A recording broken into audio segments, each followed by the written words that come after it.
शुभ सकाळ. मंगळवारची सगळ्यांना शुभेच्छा. आजचा दिवस सगळ्यांना चांगला जावं हीच माऊली चरणी प्रार्थना.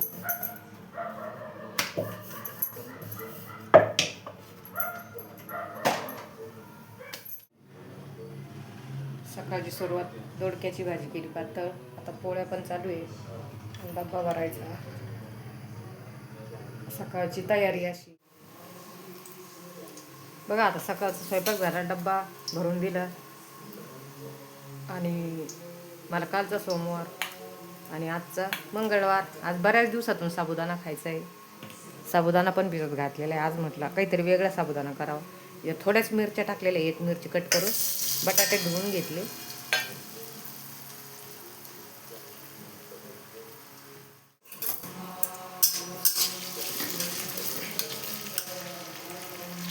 तेल थोडं जास्त झालं, शेंगदाण्याचं तेल पण थोडं जास्त ओतलं गेलं.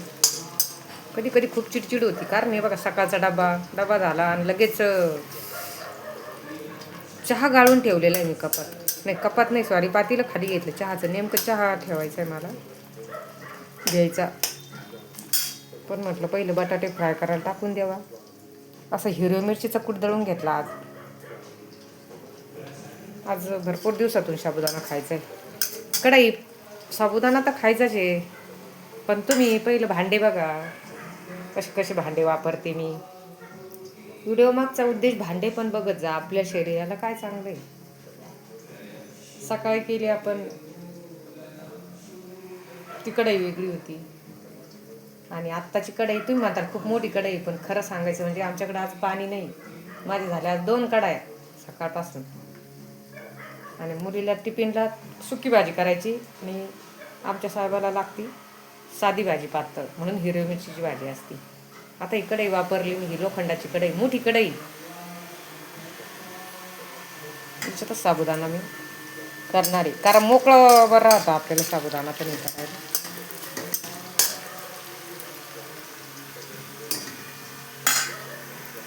आज कालचा सोमवार असल्यामुळं आजचा मंगळवार उपवास. मंगळवार एक तर 4 वाजता सोडत, नाहीतर मग संध्याकाळी.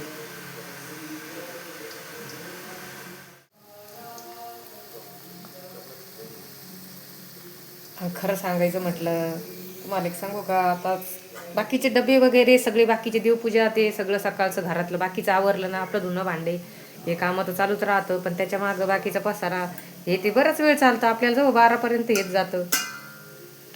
आणि ह्या रुटीन चालू ठेवून आपण बाकीचे कामं जर लवकर आवरले ना, तर आपल्याला काही पण करता येतं दुसरे पण पहिले हे कामं महत्त्वाचं. बघा बटाटा मस्त फ्राय झालेला आहे.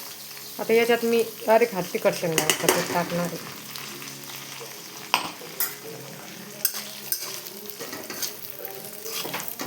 कधी कधी अशीच वाटतं साबुदाणा न खाता हेच लगेच बटाट्याची चटणीच खाऊन घ्या.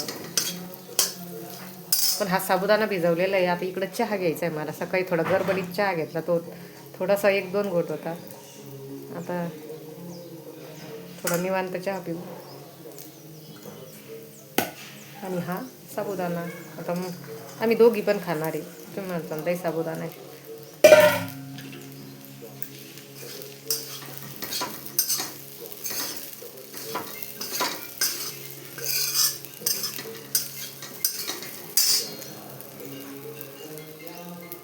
अजून आहे तो शेंगदाण्याचं कूट टाकून देणार आहे.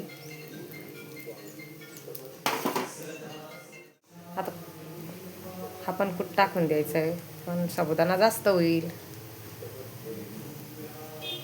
चला जाऊ द्या.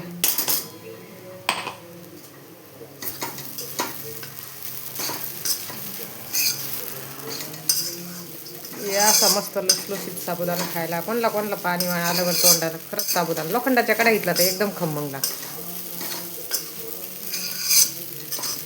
चला जे जवळ ते या बरं, कारण आपल्याला लोखंडाची चव तरी कळती. लोखंडाच्या कढईचे ना आपल्याला लोह भेटतं. फक्त एवढंच आहे की जे शरीरात आपलं लोह कमी असतं ना, हे लोह आपल्याला लोखंडापासूनच भेटतं. आणि आपण एखादा पदार्थ जर त्याच्यात केला तर आपल्याला फक्त एवढंच आहे की ताबडतोब काढून घ्यायचं, कारण ती वस्तू काळी पडती, जास्त वेळ ठेवायला चालत नाही. पूर्वीच्या बायका लोखंड जास्त वापरायच्या, तवली वापरायच्या.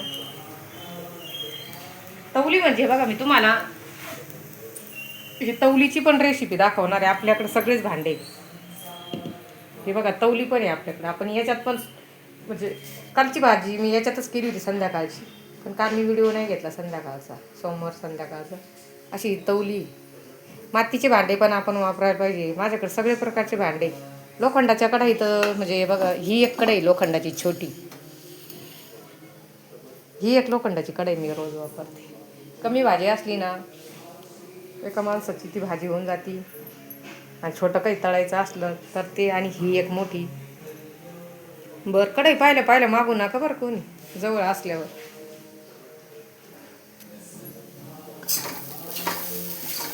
बोलायच्या नादात साबुदाणा जळाला नाही, पण मग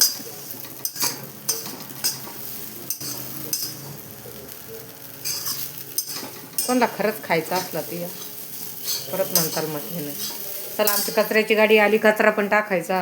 हे बघा चहा पण गाळून ठेवला, चहा पण घ्यायचा. या सगळे मस्त असा कडकडीत चहा घ्यायला थंडीचा. रामकृष्ण हरी माऊली. हे बघा आता तिसरी भाजी. आता डब्याला बटाट्याची चटणी केली.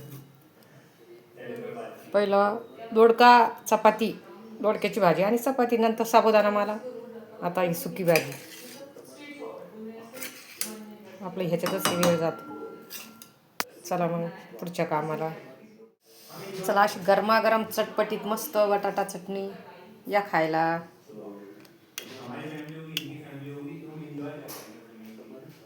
बटाट्याची चटणी जास्त आवडते आमच्या घरात. बटाट्याची थोडा एक कांदा टाकला आणि लोखंडाची छोटी कढई. चला हे बघा आता सकाळचे वाजलेले 9:30. बाकीची कामं आवरून आता हात जप आपल्याला थोडंसं एखादा तास लिहायचं, कारण जास्त बसल्यावर हात दुखतो. सारखं लिहायची सवय नसते आपल्याला. आणि सकाळी थंडी पण आहे. 9:30 वाजता सकाळी सकाळी थोडं लिहायला बसलो बरं वाटतं. चटई टाकली, चटई टाकल्यावर मग बसायला मी हे घेतलं, कारण चटई पण गार आहे ना, त्याच्यामुळे मी आसन घेतलं बसायला. विष्णू सहस्त्रनाम पण चालू आहे, ते पण ऐकणं होतं आणि जप पण होतो आपला. 10 तरी वाजले असत. हां 10 वाजले. आता 10 वाजले. बाकीचं थोडं काम राहून दिलं, कारण थंडी धरली तर थंडी पण आहे. थंडी तर वाजतेच. असं वाटतं दरवाजा पण उघडू नये. सकाळी सकाळी काही काम करायला मस्त उत्साह येतो. पाण्यात हात घालायला नको वाटतं. भांडे राहिलेले माझी आम्हाला पाणी नसल्यामुळं.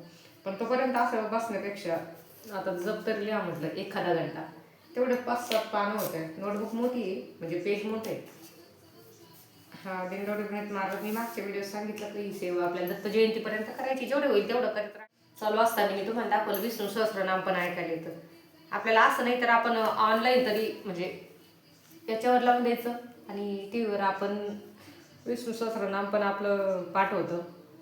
मुलांच्या कानावर पडतं, घरात पण वातावरण चांगलं राहतं. म्हणून मला संगीतमय वातावरण सकाळी सकाळी खूप आवडतं. तुम्ही रोज व्हिडिओमध्ये बघता. ही पहिल्यापासूनची सवय. आम्ही लहान होतो ना तेव्हा तर असं होतं की आम्ही झोपेतून संगीतपासूनच जागं व्हायचो. 5:30-6लाच आपोआप, म्हणजे आमच्या घरातच होतं ते. आमच्या उशाशी पायथ्याशीच असे पखवाद, घरी विना, संगीतमय भजन, म्हणजे हे कंटिन्यू आमच्या तिथं चालू होतं. म्हणजे ती सवय मला लागलेली. उठलं तर पहिलं आपण आपल्याला जागच त्याच्यापासून यायची. पहाटची भक्तिगीते, मग ते सगळं पाठ झालेलं आहे. मग मला ती सवय झाल्यामुळं मग मला पण आता तसंच म्हणजे आवडतं वातावरण. आणि इकडं तिकडे वेळ घालण्यापेक्षा घरातच मला आवडतं. जी कामं करायची आपल्याला, आता नामस्मरण असो काही असो. आता आपल्याला हे रोज सांगणं पण चांगलं नाही, पण आता आपण थोडा वेळ 1 तास तर लिहायचं. त्याच्यानंतर मशीनचे पण थोडे कामं आहे. मी काय जास्त दाखवत नाही. माझं पार्लर पण आहे. तुम्हाला पार्लरची खुर्ची दाखवते बघा. चेअर पण आहे आपल्याकडं. असं काय माझं पहिलं बाहेर पार्लर होतं, अजून पण चालूच आहे. मी फक्त बोर्ड लावलेलं नाही. आपण असं काय पार्लर म्हणजे बाहेर भरपूर वर्ष हे केलं. मग आता घरात जेवढं होईल तेवढं करतो आपण. जीवनात भरपूर लई धावपळ करून पण उपयोग नाही जीवनामध्ये. कारण मी सकाळी बघा आम्ही 8-8:30लाच बाहेर पडायचो. मुलांना सोबत घेऊन जायचं गाडीवर, जे घरचे न्यायचे, मी शॉपवर उतरायचे, तिथंच परत मुलं 4 वाजेपर्यंत दुकानात यायचे. खूप हलवायची माझी. पार्लर बाहेर असल्यामुळं लेडीज वेअर पार्लर, साड्यांचं सगळं बिझनेस होता आपला. मी तो बंद केला आता. आता काहीतरी आपलं स्वतःसाठी पण वेळ देणं महत्त्वाचं आहे. कारण आता आपल्याला घरामध्ये पण लक्ष देणं महत्त्वाचं आहे. कारण कंटिन्यू बाहेर पडायचे मी, एवढी धावपळ व्हायची आणि पुन्हा संध्याकाळी 6:30 वाजता 7 वाजता घरी यायचं, पुन्हा तेच काम करायचं आल्यावर. हे शक्य होत नाही एवढं सगळं बघून, नाही होत मुलांचं हे ते. कारण जसं जसं मुलं मोठे होत चालले तसं तसं आपल्याला मग त्यांना पण वेळ देणं महत्त्वाचं राहायचं. आणि ते शॉपवर तिथंच पार्लर तिथंच उतरायची, 4ला बस तिथं यायची, तिथं उतरून परत 2 घंटे माझ्यावर राहायची. खूप म्हणजे लहान असल्यावर चिडचिड व्हायची. मग सगळे बोलायला लागले एकच कर कोणतं पण. मग मी नंतर ठरवलं जाऊ दे आता. आपण जीवनात किती भराभर चाललं तर दोन्ही पाय बरोबर पडतातच. मग जीवनात कमायला पण पाहिजे असं काही नाही. कुठंतरी आपण थांबून घेऊन आपलं पण स्वतःसाठी निवांत वेळ देणं पण महत्त्वाचं आहे.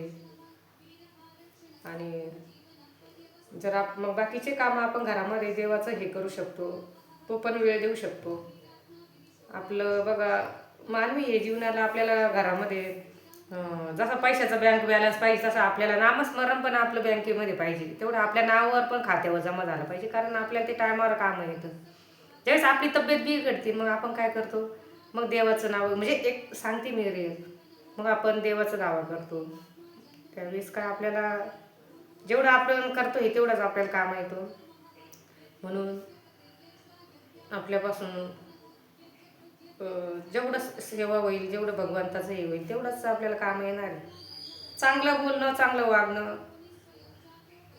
आणि केलेलं नामस्मरण एवढंच काम येणार आहे. सोबत काही येत नाही. सगळं पैसा पाणी तर सगळं लागतं, पण याची पण गरज आहे. असं ठरवलं मी आता फक्त करत आहे देवाचंच. चांगलं सांगायचं, देवाचं करायचं. आवडलं ते घेतील, नाही आवडलं तर त्यांची इच्छा. संध्याकाळचे 4 वाजलेले. मंगळवारचा व्हिडिओ, पाणी नाही म्हणून काम सगळं तसंच आहे. 4 वाजले. सकाळचं दूध आलेलं मी तापवते. चहा 4 वाजताचा. हा 4 वाजता ठेवलेला चहा आहे मी. आणि दूध तापतं. दूध असं तापून घेतलं मस्त. जेव्हा पाणी येईल आता 4-5 वाजता कधी, तेव्हाही काम करायचं. बघा मंडळी, मग तिथून पुढं कपडे बोलले धुवून टाकलेले, राहिलेलं भांडेच संध्याकाळी. हे चांगलं नाही असं भांडे ठेवणं, पण त्याला विलाज नाही आहे. आणि त्याच्यानंतर मी तुम्हाला एक व्हिडिओ टाकणार आहे. खरंच मी काल बघितला एक व्हिडिओ, मग मी तशी क्रिया करून बघते खरंच असं होतं का. तुम्ही जर केलेलं असलं तर मला सांगा कमेंट करून. आता फरक पडला तर मी तुम्हाला सांगाल. हे घेतलेलं काळे तीळ, हळद, त्याच्यात आपण खोबऱ्याचं तेल. अरे हे तर गरम म्हणजे थिजलेलं आहे बघा थंडीचं. मी याला थोडं गरम करून घेते. परत तवा खाली घ्या.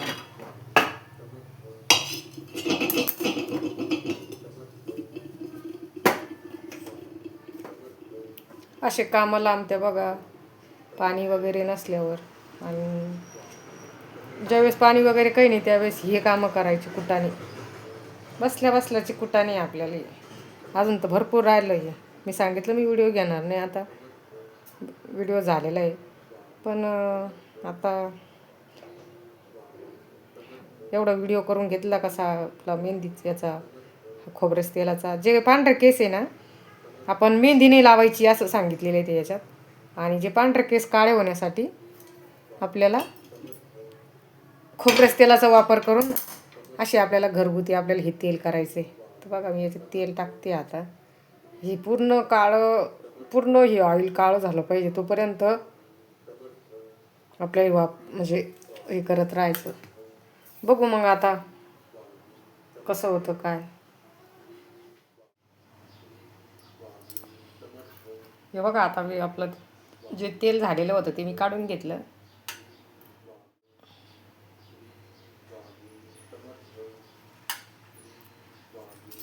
फक्त ते स्टीलच्या चाळणीनं गळून घेतलं. आणि हे बघा हे काळं झालं पाहिजे असं पूर्ण. त्याला कलर आला पाहिजे. 10-15 मिनटं मी कमी गॅसवर मस्त येऊ दिलं. तेल काळं झालं पाहिजे. मग आता हे तेल आपण लावून 1 तास ठेवायचं आणि मग आपण केस धुवायचे. ती बिलकुल नाही वापरायची असं त्याने सांगितलेलं आहे. मेहंदी न वापरता आपण हे मग बरं आहे ना, उलट थंडीचं आपण मेहंदी पण लावू शकत नाही. मग हे तेल आपल्याला जेव्हा वापरायचं तेव्हा आपण बनवून ठेवायचं, जेव्हा लावायचं तेव्हा लावायचं. उलट चांगलं आहे. घरगुती आपल्याला औषध आहे आपल्याकडं. जे आपले मसाल्याचा डब्बा आहे आपल्याकडे. आयुर्वेदिक औषधं आपले पहिले जुनीच झाडपालेच होते. आता हे आपल्याला माहीत नाही. पण असं जर खरंच सक्सेस झालं तर उलट चांगलं आहे. आपण बघू. मी खरंच सांगाल, जर झालं ना फरक पडला, एकदाच नाही पडत म्हणे, पण मेहंदी लावायचं काम नाही. जी हळद आहे ना, ती हळद आपली खूप औषधी असती ना. कितीतरी रोगावरती हळद चालती. म्हणून हळद जे मुळापासूनच पांढरे केस झालेले ते काळे करती. ना आता काय बघा, व्हायचे ते पांढरे होणारच. किती लपवलं काही तर. देवाने दिलेले देव ठेवील तैसेची राहावी. देवाने एवढं शरीर दिलं आपल्याला फुकट, पण नंतर बघा ते बिघडत चाललं का आपल्याला ह्याच कुठाने करावं लागत. चला तर माऊली रामकृष्ण हरी. बघा तेल लावून तुम्ही, आम्ही पण लावतो.